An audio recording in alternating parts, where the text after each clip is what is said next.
Okay, so hello friends, today our topic is MRSA, that is the methicillin resistant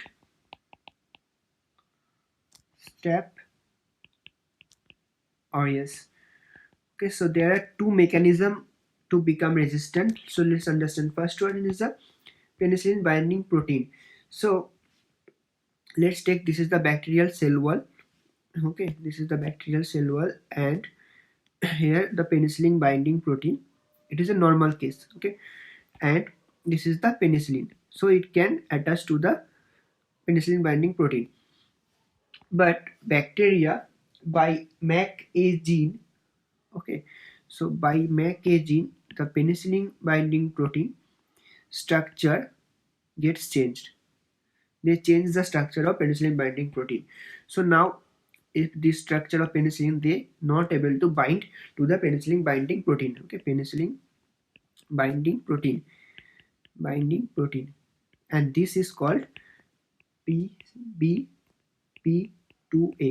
Okay, PBP2A,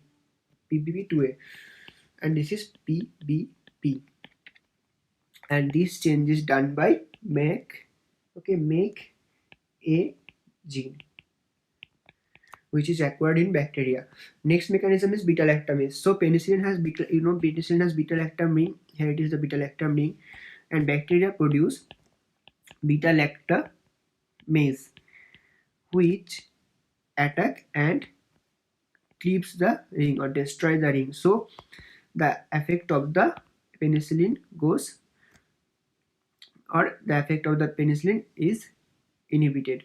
Okay, so by this beta lactamase. And now come to the lab diagnosis. So here two tests are done. First one is cefoxitin screening test. Okay, so here resistance, if resistant to cefoxitin, then it is MRSA. This is a sure.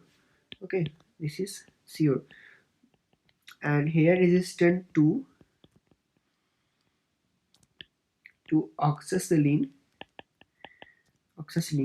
Okay, MRSA, but here doubt remains. Okay, here it is a doubt remains. So this is a confirmatory test. Now culture is 4% NaCl in MHA, that is the Muller-Hinton agar.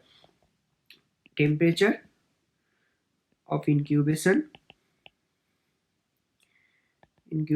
less than 37 degrees Celsius, and we will do PCR for MAC-A gene.